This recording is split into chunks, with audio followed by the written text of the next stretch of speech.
서버 쿼리는 다른 쿼리에 포함되어 있는 쿼리를 말합니다. 그러니까 다른 말로 하면 커다란 쿼리가 있는데 그 쿼리가 그 안에 또 다른 이제 SQL, 그러니까 이게 SQL 쿼리가 있으면 그 안을 보면 또 SQL 쿼리가 또 이렇게 있는 거죠. 그래서 이제 예를 들면 뭐 이런 겁니다. 요 아래에 있으면 select from here 해가지고 근데 list price가 얼마 해가지고 이 값이 보통 나와야 되죠. 근데 얼마가 아니라 요 값이 무슨 값이냐 그러면 여기에 이렇게 계산된 값. 그러니까 쿼리를 실행하는 값이 뭘로 들어가 있는 거예요. 여기에 이렇게 값으로 이렇게 들어가는 겁니다. 그렇게 되니까 요 다음에 나오는 값이 우리가 입력하는 값이 아니라 이 쿼리를 실행하는 값. 그러니까 요게 이제 하나의 쿼리가 되는 거죠. 이 쿼리가 전체 쿼리 안에 포함되어 있는 것을 우리가 서버 쿼리라고 이렇게 이야기를 합니다. 그래서 뭐 서버 쿼리는 이제 여러 가지 형태가 있는데 그 중에 하나는 검색 조건을 쿼리의 결과로 이제 표시하는 거죠. 그래서 예를 들면 체인링 어떤 제품이라는 테이블에 체인링 볼트의 가격이 우리가 얼마인지 몰라요. 근데 자원 어쨌든 체인링 볼트와 가격 리스트 프라이스가 같은 제품들은 어떤 게 있느냐? 그러면 select 이제 제품의 이름 from product 그래서 리스트 프라이스가 뭐하고 같아야 되는 거죠?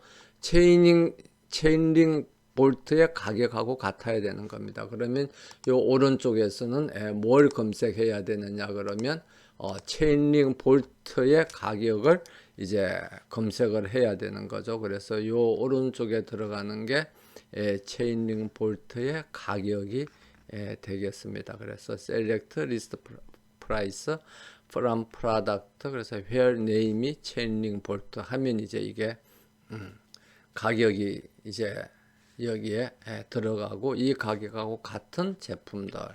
그래서 우리가 보통 서버 쿼리를 작성을 할 때는 그 서버 쿼리를 가로 안에 표시를 보통 이제 해줍니다. 그러면 이 쿼리의 결과가 그 위에 상위 쿼리의 어떤 검색 조건으로 이제 사용이 되는 거죠. 그 다음에 이제 또 뭐 유사한 그 형태입니다만은 조금 전에는 이제 우리가 검색 조건의 값을 하나만 했는데 검색 조건의 값이 하나가 아니라 어떤 그 검색 조건이 나오는 이 서버 쿼리가 값을 하나만 돌려주는 게 아니라 값을 여러 개를 이제 돌려주는 경우. 그러니까 예를 들면 이 휠즈라는 제품이 있는데 이 휠즈가 속한 서버 카테고리가 있어요. 그래서 서버 카테고리가 뭐 하나일 수도 있고 여러 개 있을 수가 있죠. 그러면 그 서버 카테고리에 같이 속하는 모든 제품을 이제 검색하고 싶다. 그러면 여기에 값이 하나일 때는 우리가 equal을 썼는데 이건 값이 하나가 아니고 서버 쿼리를 수행한 결과가 레코드가 이제 여러 개 나올 수가 있죠. 그래서 선택하기를 휠즈의 서버 카테고리를 이제 선택을 해서 그러면 여기에 테이블에 레코드가 한 개만 나오는 게 아니라 여러 개가 나올 수가 있기 때문에 이게 이제 집합으로 표시가 되니까 여기 이제 SQL에 보는 것처럼 이제 in을 써서 프로덕트의 서버 카테고리 아이디가 휠즈의 서버 카테고리에서 찾은 그 여러 카테고리들 중에 하나하고 일치하는 그런 제품을 검색해라. 이렇게 이런 형태의 우리가 또 in을 사용한 서버 카테고리를 만들 수도 있습니다. 그 다음에 이렇게 뭐 꼭 in이나 equal이 아니라 크다, 뭐 작다 하는 이런 비교 연산자를 사용할 수도 있습니다. 그래서 뭐 평균 가격보다 비싼 제품 하면 서버 쿼리에서 이제 평균 가격을 계산을 하고 그 다음에 리스트 프라이스가 평균 가격보다 큰 제품들을 이렇게 하면 이제 간략하게 서버 쿼리를 사용해서 우리가 원하는 결과를 찾을 수가 있습니다. 그리고 만약에 어떤 부서가 있는데 부서에 연봉이 1억 이상인 사원이 있는 부서, 뭐 그런 경우에는 어떤 그 부서에서 연봉이 1억 이상 되는 그런 이제 부서를 이제 찾아야죠. 그럼 그런 부서를 이제 찾으려고 그러면 연봉이라는 거는 어떻게 해요? 개인의 그거죠. 그래서 예를 들어서 사원 테이블이 있다. 그래서 연봉은 사원 테이블에 있고, 그 다음에 이제 그 부서는 부서 테이블에 당연히 부서에 대한 정보가 들어가 있겠죠. 그러면 일단 그 개인들 중에서 연봉이 1억 이상인 그런 이제 사원들을 찾아가지고 그 사원이 근무하는 부서를 찾으면 됩니다. 그래서 이제 이 회열절에다가 조인 조건을 이렇게 쓰고 그 다음에 물론 뭐 이것을 조인 명령어를 사용해서 이제 나타낼 수도 있지만 간략하게 그냥 이렇게 조인 명령어를 사용하지 않고 회열절에다가 조인 조건을 나타내도록 하면 이렇게 해서 그 사원이 그 사원의 부서 아이디, 그러니까 여기에 이제 그 사원이 이제 B라는 그 사원의 부서 아이디가 부서라는 테이블에 대해서 첨자를 이제 주면 부서의 부서 아이디하고 같은 그런 이제 부서를 찾아서 그 부서의 아이디하고 이름을 찾을 수도 있습니다.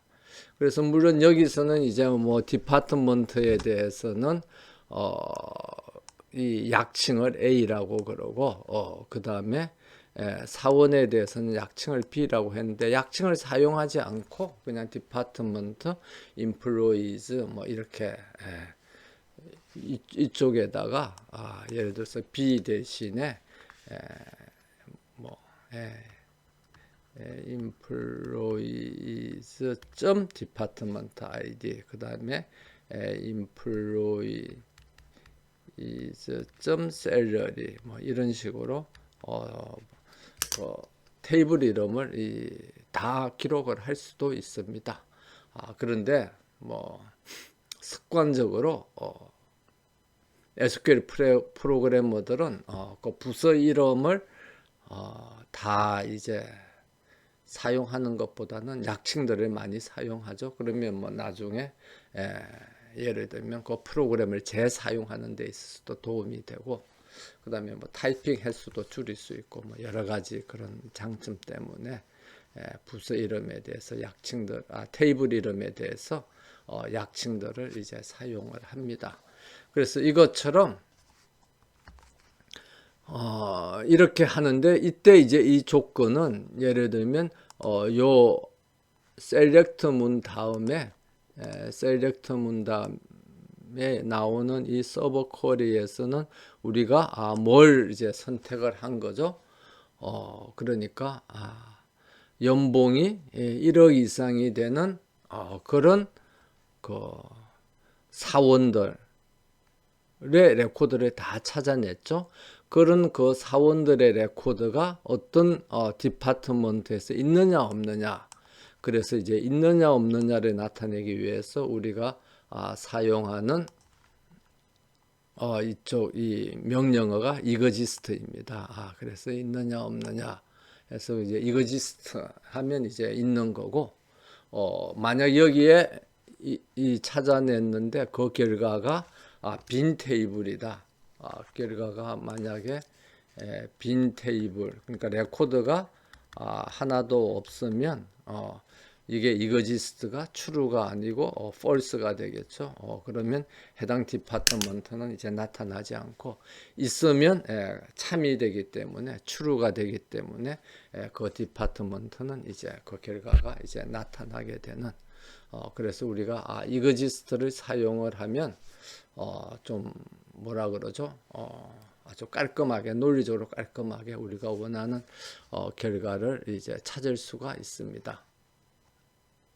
그 다음에 우리가 서버 쿼리를 꼭 그 회열문에 이제 많이 사용하는데 회열문에만 사용하는 게 아니라 셀렉트 문에도 우리가 사용을 할 수가 있어요. 셀렉트 문에도 그래서 예를 들면 뭐 제품하고 제품의 이름을 하는데 우리 회사에서 파는 평균 제품을 같이 보고 싶다.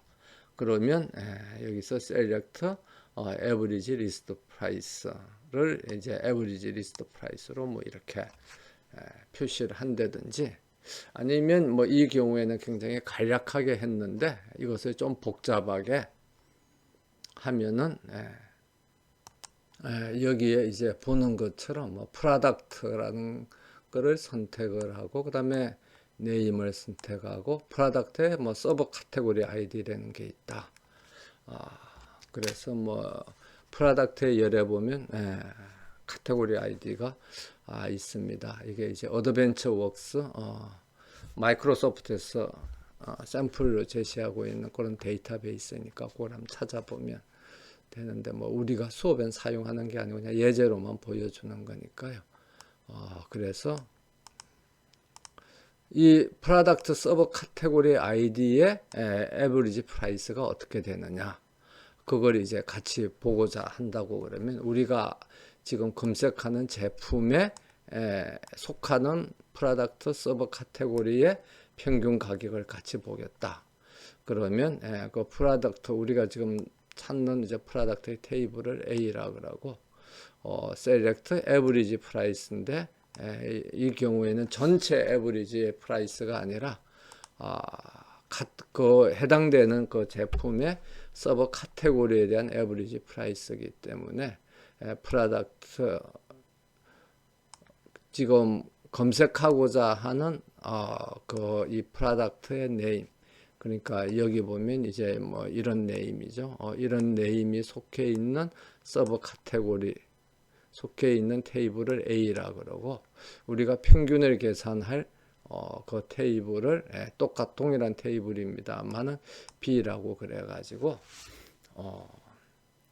이 A와 같은 프로덕트 서버 카테고리를 가지는 그런 것들만 레코드만 다 찾아냅니다. 그럼 그 레코드를 다 찾아내서 그 레코드의 에버리지 프라이스를 계산을 해서 그것을 이제 에버리지 프라이스라고 이제 우리가 부른다. 그러면 여기에 결과로 이제 나오는 것처럼 이렇게 서버 카테고리가 달라지면 평균 가격도 이렇게 달라지게 이렇게 화면에 표시가 되겠습니다.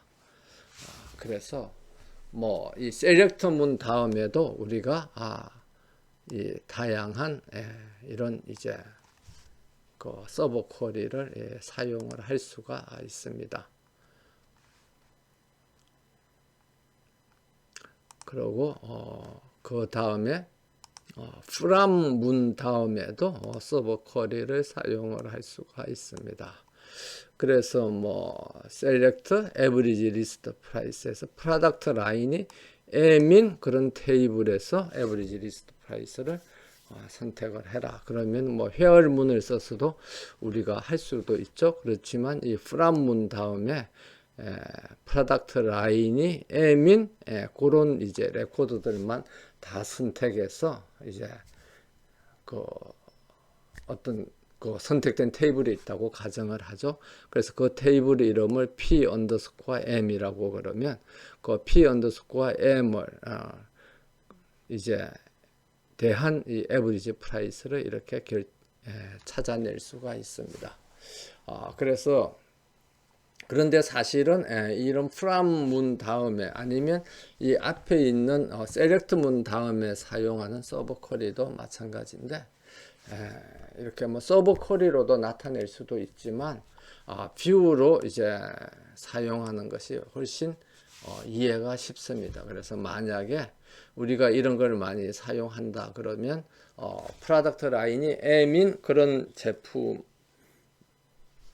제품들만 이제 선택해서 그것을 어디에다가 저장하느냐 그러면 다음 슬라이드에서 소개할 뷰로 저장을 합니다. 그래서 뷰의 이름을 p 언더스코어 m, 이게 이제 그러니까 뷰의 이름이죠. 뷰의 이름을 p 언더스코어 m 이렇게 만약 저장을 해놔 놓고 나면 그 다음부터 우리가 SQL을 실행할 때는 select에서 우리가 원하는 걸 쓰고 그 다음에 from 하고 난뒤 그 다음에 p 언더스코어 m 이렇게 직접 그 뷰의 이름을 써서 뷰를 사용해서 또 쿼리를 만들 수가 있습니다. 그래서 이렇게 하는 게 훨씬 뭐 이해하기가 좋죠.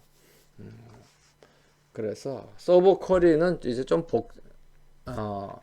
그 구조상 이 중첩된 그런 이제 쿼리 구성을 가지고 SQL 구성을 가지고 있기 때문에 좀 더 복잡하게 보이기 때문에 가능하면은 우리가 간단하게 보이는 형태대로 SQL을 작성하는 게 좋고 그런 면에서 이제 다음에 소개될 이제 뷰라는 개념을 잘 활용하면 우리가 복잡한 쿼리를 SQL을 굉장히 뷰를 사용해서 간단한 SQL로 우리가 작성을 할 수가 있습니다. 그런 면에서 from 다음에 들어오는 이 부분을 우리가 inline view라고, 그러니까 이게 원래는 이제 view인데 라인 안에, 그러니까 여기서 라인이라는 건 SQL의 select move부터 사용해서 이 세미콜론이 나오는 요 끝까지가 이제 하나의 라인이죠. 이 라인 안에 뷰가 들어가 있다. 그래서 뭐 inline view라고도 합니다. 그 다음에 하나의 테이블을 그 테이블하고 같이 조인하는 경우를 우리가 셀프 조인이라고 그렇게 이야기를 합니다.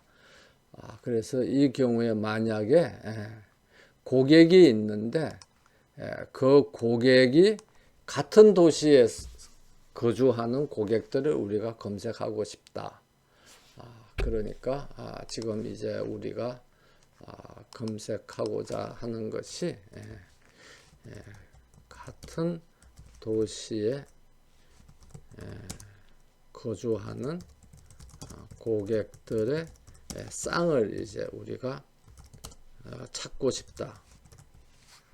그러면 뭐 고객 1은 고객 2하고 같은 도시에 거주하고, 고객 1은 고객 3하고 또 같은 도시에 거주하고, 고객 2도 고객 3하고 같은 도시에 거주하고, 그 다음에 뭐 고객 4하고 고객 7, 뭐 이런 식으로 두 쌍을 계속 이제 찾고 싶다.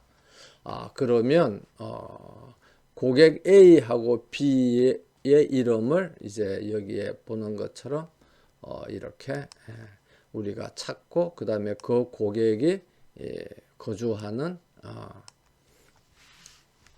이제 도시, 이렇게 하면 뭐 고객 1하고 2는 뭐 서울에서 살고, 1하고 3도 서울에서 살고, 2하고 3도 서울에서 살고, 뭐 4하고 7은 수원에 살고, 뭐 그렇게 나오겠죠. 그러면 고객 테이블에 그 고객이 거주하는 도시의 이름은 고객 테이블에 있잖아요. 그러니까 고객 테이블하고 조인을 해야 됩니다.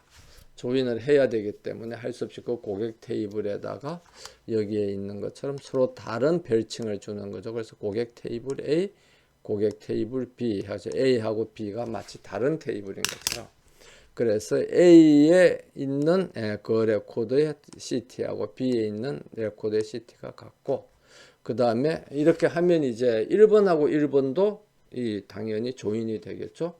왜냐하면 같은 테이블이지만 서로 다른 걸로 이제 생각을 하니까. 그래서 A의 커스터머 아이디는 B의 커스터머 아이디하고 같지 않다. 그래서 뭐 같지 않는 것을 뭐 표현하는 방법은 SQL마다 굉장히 다르니까 이렇게도 표현하고, 어떤 데는 그 다음에 not equal 해서 뭐 이렇게도 표현하고, 또는 뭐 not equal 뭐 이런 식으로 또 표현을 하고, 그건 뭐 SQL마다 다 다릅니다만은 그래서 그 SQL의 문법을 사용해서 같지 않다는 비교 연산자를 사용을 해서 이렇게 하면은 그 하나의 테이블 안에 있는 레코더들끼리 서로 조인을 할 수가 있습니다. 그래서 이렇게 조인하는 것을 우리가 셀프 조인이라고 그렇게 이야기를 합니다.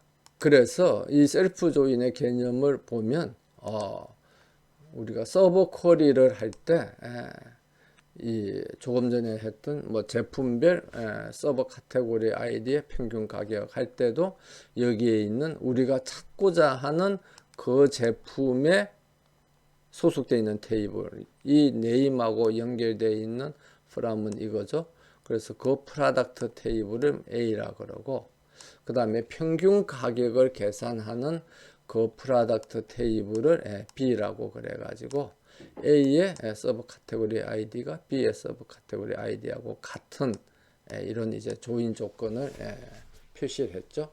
그래서 이 경우에도 우리가 셀프 조인의 개념을 사용했다는 것을 우리가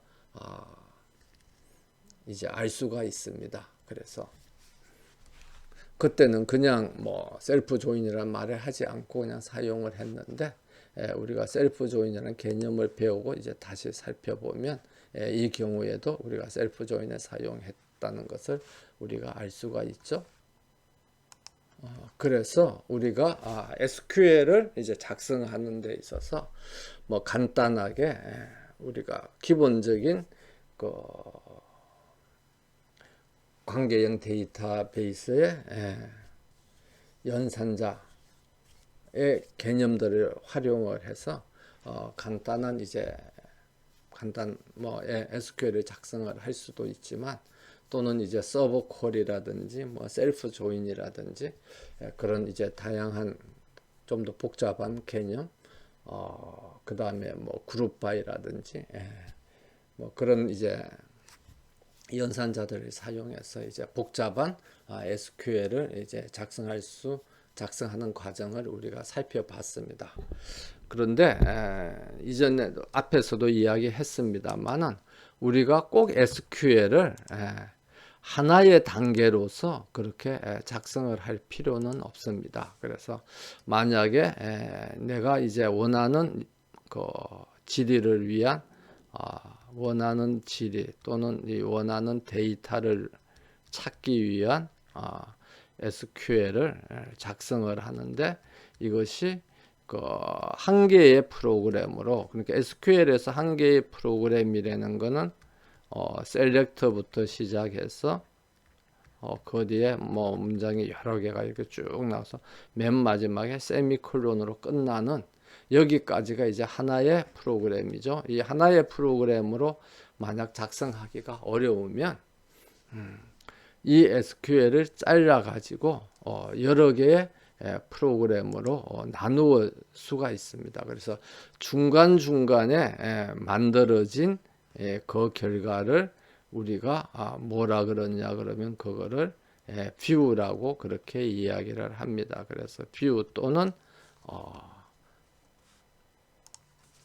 가상 테이블이라고 그렇게 이야기를 합니다. 그래서 가상 테이블이라는 것은 실제 데이터베이스에 저장되어 있는 테이블은 아닌 거죠. 그래서 실제 데이터베이스에 저장되어 있는 테이블을 우리가 가상 테이블하고 구분해서 그냥 기저 테이블 또는 그냥 테이블이라고 이렇게 이야기를 합니다. 그래서 가상 테이블이라는 것은 가상적인 버추얼한 테이블이죠. 그래서 기저 테이블은 거기에 대응해서 베이스 테이블, 가장 기본이 되는, 그런데 이제 이 베이스 테이블은 생략하고 그냥 테이블이라 그러면 기저 테이블을 이야기를 하고, 가상 테이블 하면 가상 테이블 또는 뷰를 이제 가상 테이블이라고 우리가 그렇게 이야기를 합니다. 그래서 우리가 왜 가상 테이블을 만드느냐 하면은 사용자들이 원하는 그 질의도 마찬가지고 사용자들이 보고자 하는 데이터는 데이터베이스는 뭐가 모여 있는 거죠? 데이터베이스는 테이블들이 이렇게 모여 있는 거죠. 그래서 테이블 1도 있고 그 다음에 뭐 테이블 2도 있고 여러 개의 테이블이 모여 있습니다. 그런데 이제 이 사용자들이 질의를 하는 것은 그 테이블의 내용을 전부 다 보기를 원하는 게 아니라 이 중에서 자기가 원하는 조건을 충족시키는 그런 테이블만 보기를 원하는 거죠. 그럼 그런 테이블을 우리가 요구가 있을 때마다 질의를 해서 만들어낼 수도 있고, 아니면 그런 테이블을 먼저 만들어서 가상적으로 어디에다 저장을 하는 겁니까? 가상적으로 데이터베이스에 저장을 해 둘 수가 있습니다. 그런데 여기에 데이터베이스에 저장을 하는데 어떻게 저장한다 그랬죠? 가상적으로 저장을 하는 게 이제 뷰라는 겁니다. 그럼 여기서 가상적으로 저장을 했다는 것은 실제 저장은 안 하고 그냥 저장된 것처럼, 그러니까 뭐만 저장을 해 놓은 거죠. 이 뷰를 생성할 수 있는 SQL만 저장을 한 겁니다. 그래서 가상 테이블 또는 뷰는 사실 데이터를 저장한 게 아니라 뭐를 저장한 거죠? 이 뷰를 생성할 수 있는 SQL을 저장을 해 둔 겁니다. 그래서 만약에 이제 사용자가 그 뷰를 보자 그러면 그 SQL을 실행을 해서 그 화면에 이제 보여주는 거죠. 그러기 때문에 실제 이제 저장은 하지 않고, 그러기 때문에 데이터들이 중복해서 저장되지도 않는 거죠. 그래서 데이터들은 어디에 저장되느냐 그러면 기저 테이블에만 저장이 되고, 뷰에는 데이터가 저장이 되지 않고 SQL만 저장이 된 겁니다. 그런데 이제 필요에 따라서는 저장된 뷰도 있긴 있어요. 그래서 그 저장된 뷰를 뭐라 그러느냐 그러면 저장된 뷰. 그러니까 저장된 뷰는 그 데이터가 이제 다 저장을 한 거죠. 데이터를 저장한 뷰는 이제 가상 테이블하고는 성격이 좀 다르죠. 그렇지만 그것도 뷰인 겁니다. 그래서 왜 데이터를 저장하느냐 그러면 해당되는 뷰를 너무 자주 사용을 한다. 그럼 그때마다 계속 그걸 데이터를 가지고 와서 그 뷰를 만드는 게 시간이 들잖아요. 그러면 이제 데이터를 저장해 놓고 사용자가 원하면 저장된 데이터를 이제 바로 보여주는 겁니다. 그런 면에서 실제 이제 물리적인 형태는 좀 다르지만 뭐 개념적으로는 기저 테이블이 아니고 어떻게 가상적으로 테이블로 있는 것처럼 보여주는 게 이제 뷰다. 우리가 그렇게 생각을 할 수가 있습니다. 그래서 가상 테이블이 뷰이기 때문에 뷰는 뭐하고 동일하냐 그러면 쿼리하고 똑같아요. 그래서 쿼리에다가 이름을 부여한 게 뷰입니다. 그래서 예를 들면 뭐 사원 테이블에서 근무 연수가 3년 이상인 그런 사원들을 이제 검색하는 쿼리를 우리가 프로그래밍을 하면 이제 이렇게 프로그래밍을 할 수가 있겠죠.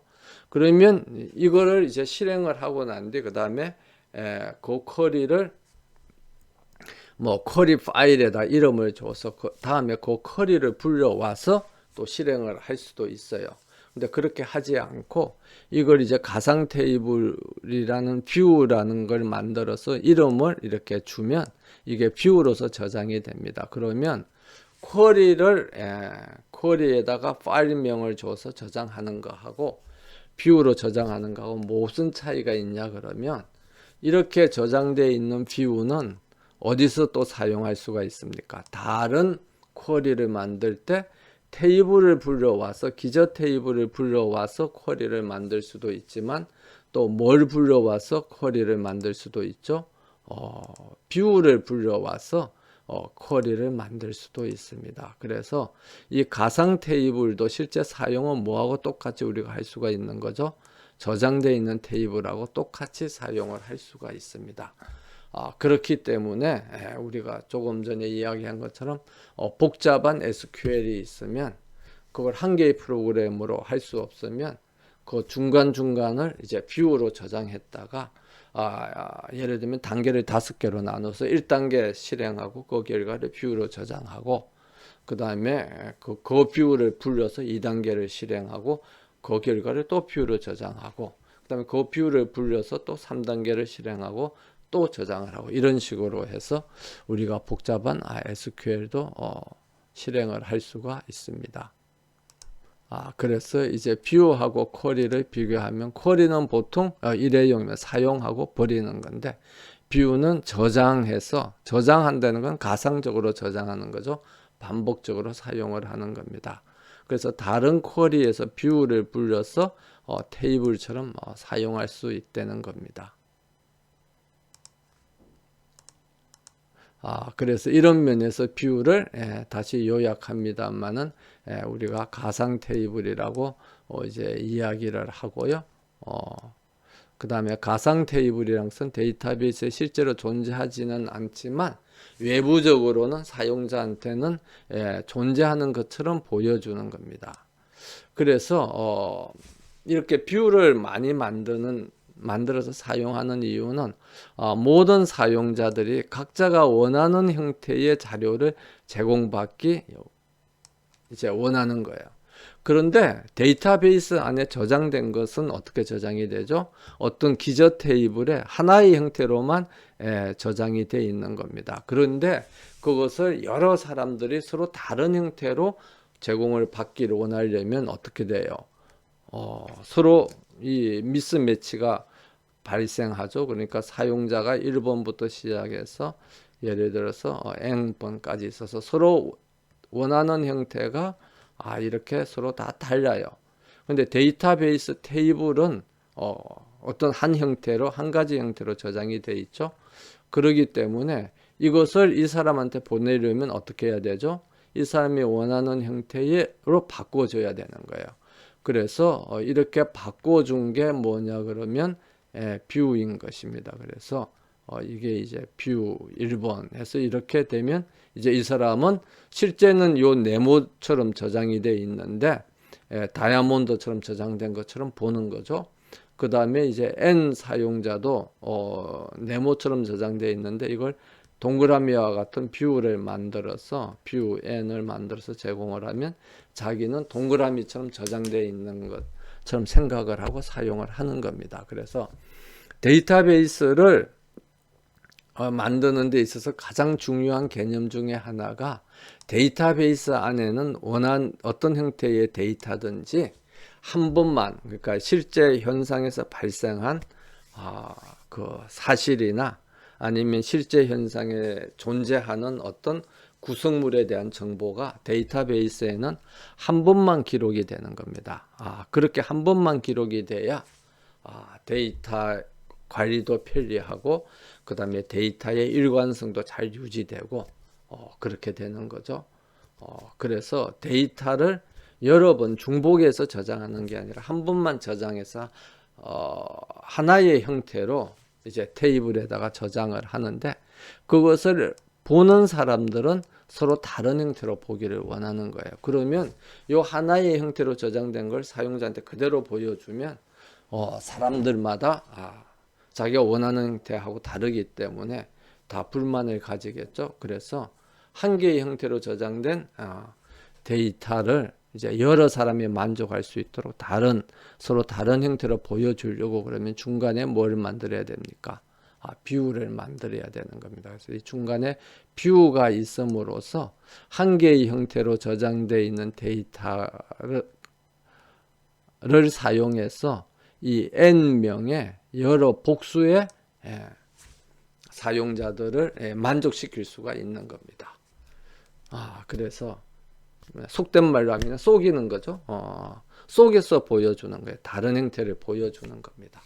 그렇게 이렇게 잘 속여야 좋은 데이터베이스 관리자가 될 수 있다고 우리가 그렇게 이야기를 할 수 있겠습니다. 그래서 잘 설계된 데이터베이스는 테이블의 개수가 많은 게 아니라 뭐가 많아야 되겠습니까?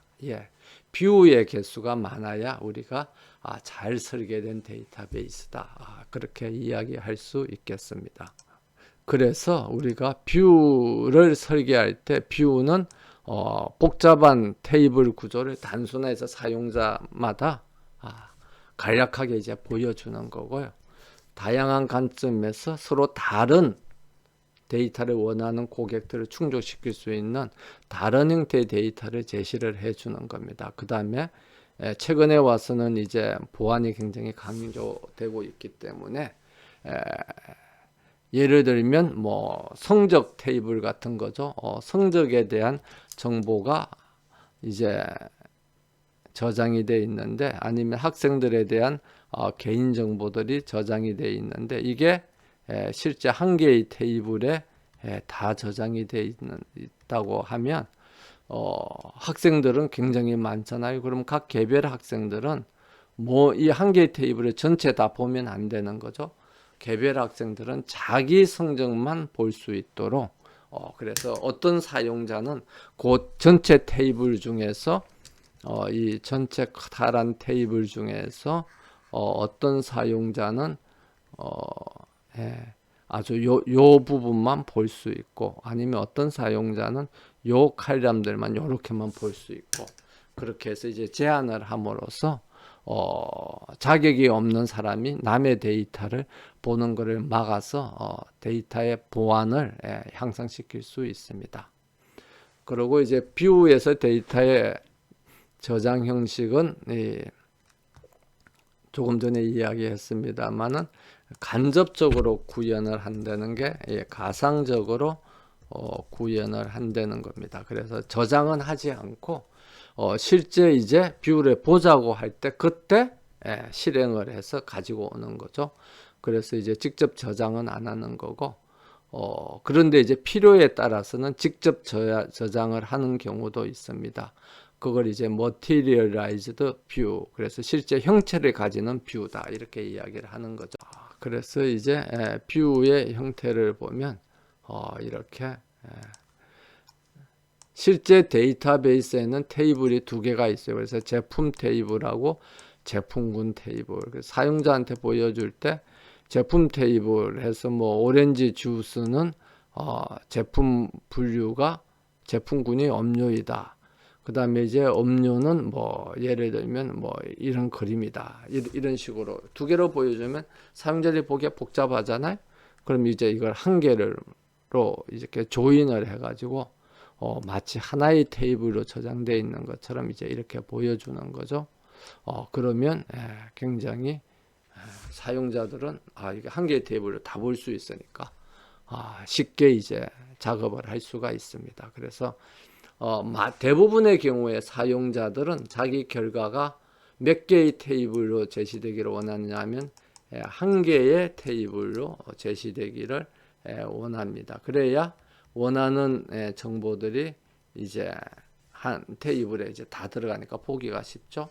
그런데 데이터베이스에 저장되는 것은 우리가 개체관계 모델링에도 이제 해봤습니다만은 여러 개의 테이블로 나눠서 들어가요. 그래서 이제 이 나눠서 여러 개의 테이블로 나눠서 저장하는 이유는 우리가 다음 동영상에서 공부하겠습니다만은 정규형을 높이기 위해서 우리가 그렇게 하는 거죠. 그러니까 다른 말로 하면 데이터가 중복돼서 저장되는 것을 막기 위해서. 그러니까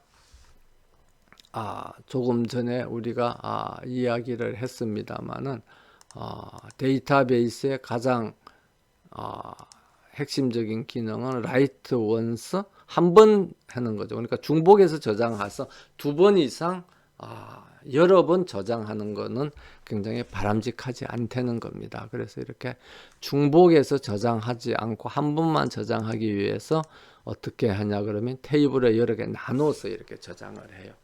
그래서 이제 정규화를 하는 거죠. 정규화를 하는데 그렇게 나누어져 있는 걸 사용자들한테 직접 그대로 보여주면 사용자들이 이해하기 어려우니까 이걸 합쳐가지고 자기가 이제 원하는 형태대로 보여주는 겁니다. 그래서 그렇게 하기 위해서 이 합쳐진 테이블을 이제 뷰로 저장을 해서 그것을 이제 보여주면 사용자들은 훨씬 이해하기도 좋고 사용하기 이제 편리하게 되겠습니다.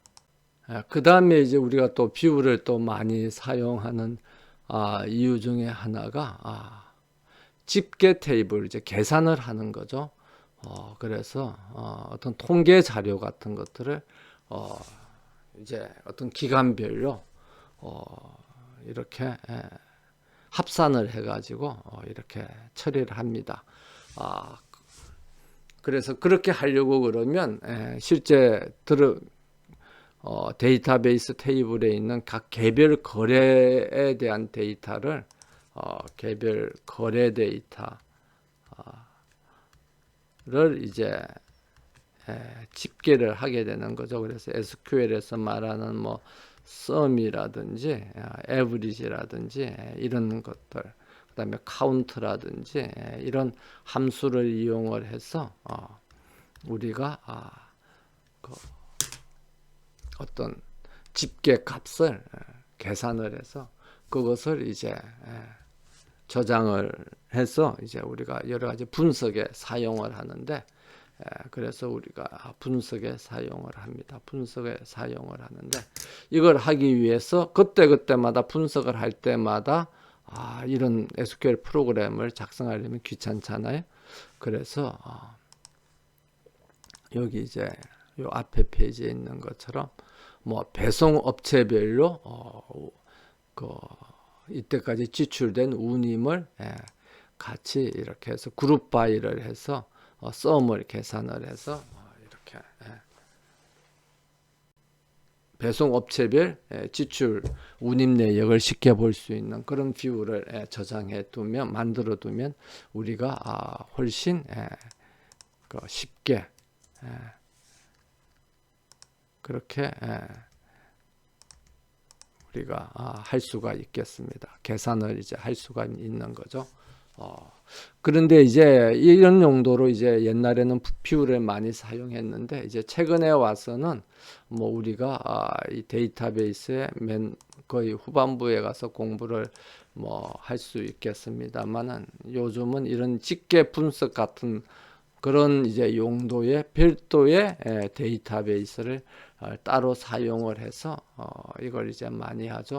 그래서 그런 데이터베이스를 뭐라 그러냐 그러면 데이터 웨어하우스라고 그렇게 이제 이야기를 합니다. 그래서 어떤 뭐 통계라든지 이런 것들을 집계 정보를 추출해서 그것을 이제 데이터 웨어하우스에다가 저장을 해 놓고, 그 다음에 이제 분석을 하기 위해서는 우리가 뭐 통계 분석이라든지 그런 여러 가지 다양한 데이터 분석을 이제 하기 위해서는 무엇을 사용을 하느냐 그러면 이 데이터 웨어하우스를 사용을 합니다. 그러니까 데이터베이스를 직접 사용하지 않고, 그래서 이 데이터베이스는 OLTP 거래를 처리하기 위한 데이터베이스, 그러니까 어떤 거래가 발생하면 그 거래의 처리 결과를 저장하는 데이터베이스하고, 그 다음에 우리가 통계 분석이나 데이터 분석을 위한 데이터베이스하고 이렇게 구분을 하는 거죠. 그래서 후자를 이제 데이터 웨어하우스라고 그러고, 전자를 그냥 데이터베이스 또는 다른 말로 하면 운영 데이터베이스, 그래서 이것을 운영 데이터베이스 또는 오퍼레이셔널 데이터베이스, 뭐 그렇게 이제 구분을 합니다. 그래서 이 데이터 웨어하우스를 사용을 해서 통계를 분석하고 데이터를 분석하는 그 영역을 이제 최근에 와서 굉장히 중요하게 됐는데, 그러한 영역을 우리가 뭐라 그러냐면 비즈니스 인텔리전스 시스템이다. 그렇게 이야기를 합니다. 그런데 그런 이제 데이터 웨어하우스도 결국은 그 기본 개념에 있어서는 뷰에서 이야기하는 그 집계 테이블들을, 그 통계 분석 데이터들을 뷰에 저장해 놓은 거다. 우리가 그렇게 생각을 할 수가 있겠습니다. 그 다음에 이제 최근의 데이터베이스들은 자동적으로 코드를 이렇게 예를 들면 회사 이름을 넣는 게 아니라 코드를 넣으면 화면에 보이기로는 회사 이름이 보이고 뭐 이렇게 돼 있죠. 그리고 우리가 또 성적표 같은 거 볼 때도 과목 번호를 이제 아니면 뭐 입력을 저장이 돼 있는데 실제 보이기로는 과목명이 보이고 대부분의 데이터베이스가 그렇게 돼 있는데, 그러한 것들도 사실은 내부적으로 보면 이렇게 나누어져 있는 거죠. 그래서 거래를 나타내는 데이터베이스에는 여기 보면 이제 선적 구분해 가지고 운송업체가 번호로 이렇게 입력이 되어 있는데 이 운송업체 테이블에는 그 번호에 해당되는 뭐가 있느냐 그러면 여기 회사 이름이 있는 거죠. 그래서 화면에 보이기로는 번호가 안 보이고 뭐가 보이는 겁니까?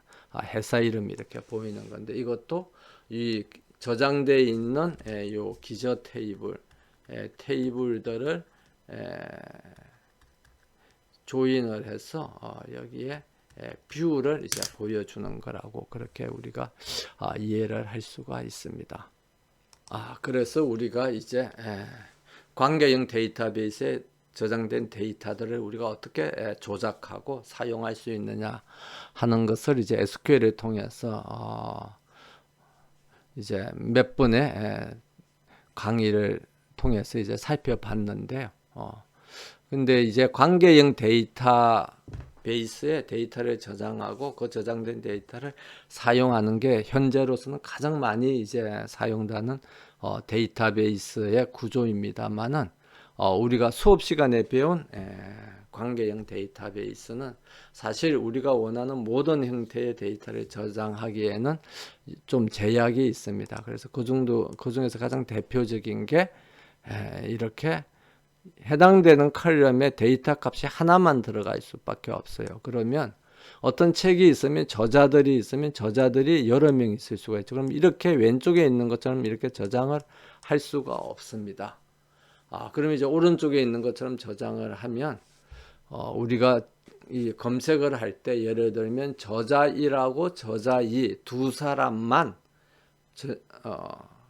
두 사람이 같이 저술한 책을 찾아라. 그러면 저자가 저자 1인 책을 찾아내고 저자가 저자 2인 책을 찾아내서 두 개를 어떻게 하면 되죠? 교집합을 하면 되겠죠. 근데 그렇게 교집합을 하면 불행하게도 책 3도 나오고 또 뭐도 나옵니까? 책 2도 같이 나와요. 왜냐면 이게 책 2도 저자 1도 저술했고 저자 2도 저술을 했으니까 그렇게 나오죠. 그래서 저자 1하고 저자 2가 같이 저술한 책을 전부 다 찾으면 큰 문제는 없지만 예를 들면 저자 1하고 저자 2 두 사람만 같이 저술한 책, 그러니까 다른 사람 말고 그 두 사람만 이 저술한 책을 찾으려고 그러면 책 2는 나오면 안 되는 거죠. 책 3만 나와야 되는 겁니다. 그런데 이제 책 3만 찾으려면 이걸 SQL로 표현하려고 그러면 좀 이제 복잡한 SQL을 작성을 해야 됩니다. 근데 만약에 왼쪽처럼 표현을 할 수 있으면 굉장히 간단하죠. 저자가 저자 1하고 저자 2 두 사람이다. 그러면 당연히 뭐만 나오게 됩니까? 책 3만 나오게 되는 겁니다.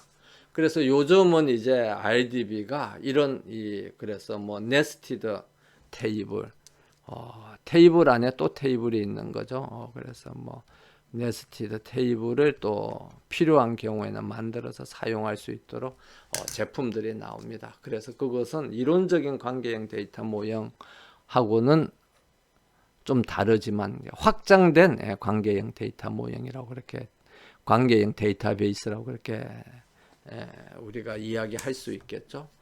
그래서 이제 그런 경우에 데이터들도 저장할 수 있는 그런 기능이 보완된 그런 이제 RDB도 최근에는 이제 나오고 있고요.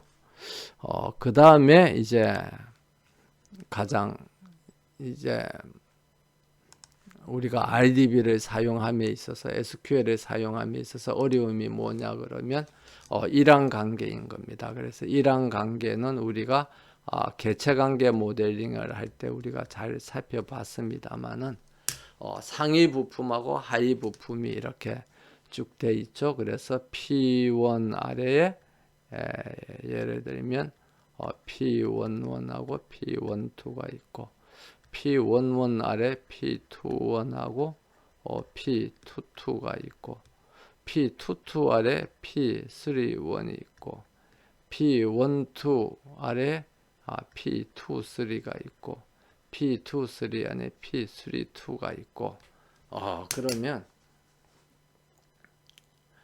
이제 이게 계층으로 이렇게 표시되어 있는 것을 이렇게 표시는 우리가 테이블로 이렇게 나타낼 수는 있어요. 그런데 예를 들면 P1 부품을 우리가 만들기 위해서 필요한 부품들을, 그러니까 P1을 제조하기 위해서 우리가 외부에서 뭐 구입하거나 해야 될 원재료를 찾아라. 그러면 이제 뭘 찾아야 돼? P21, P31, P32를 이제 찾아내야 되겠죠. 그래서 이걸 이제 이렇게 찾아내야 되는데, 이렇게 찾아내려고 그러면, 아니면 이제 이런 이 계층을 이 눈에 보이도록 이렇게 다 이제 그려야 되는데, 이렇게 그리기가 이 테이블을 보면 쉽지가 않다는 겁니다. 그래서 이 테이블을 가지고 이제 이런 계층을 그리려면 어떻게 해야 되죠? 우리 학생님들이 잠깐 이제 생각을 했겠습니다만은, 이 셀프 조인을 우리가 이미 앞에서 배운 셀프 조인을 여러 번 해야 돼요.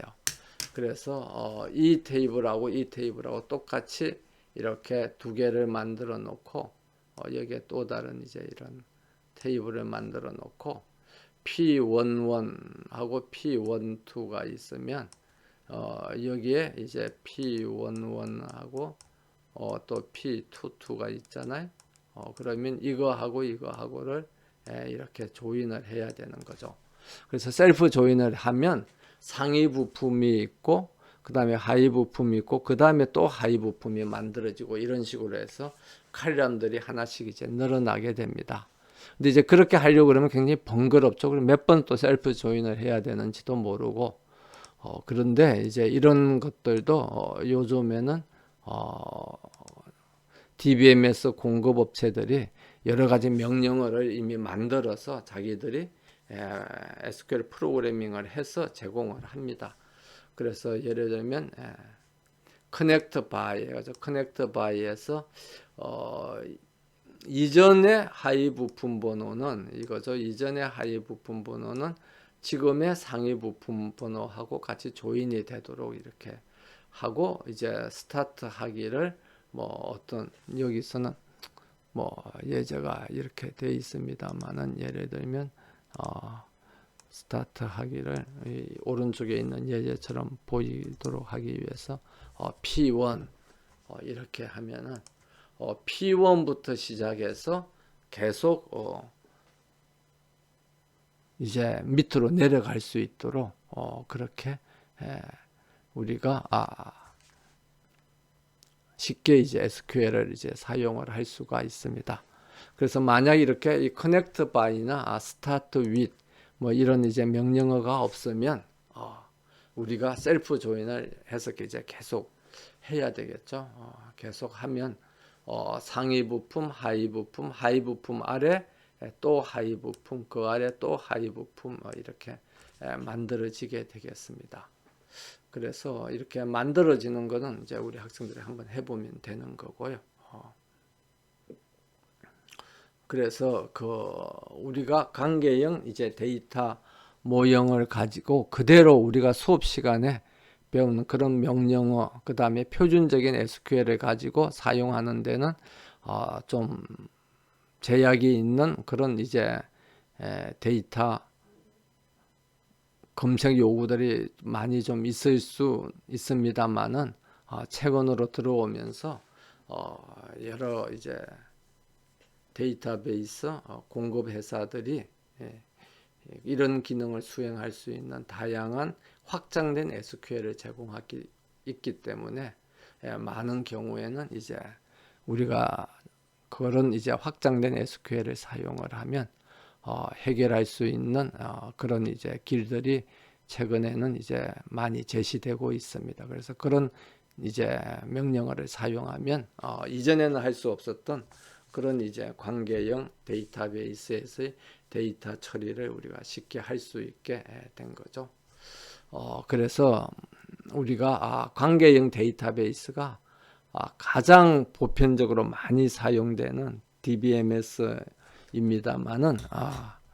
최근에 와서는 그 관계형 DBMS가 우리가 수업 시간에 배우는 꼭 그런 이제 관계형 데이터 처리를 위한 기능만 포함한 게 아니라 다양한 기능들을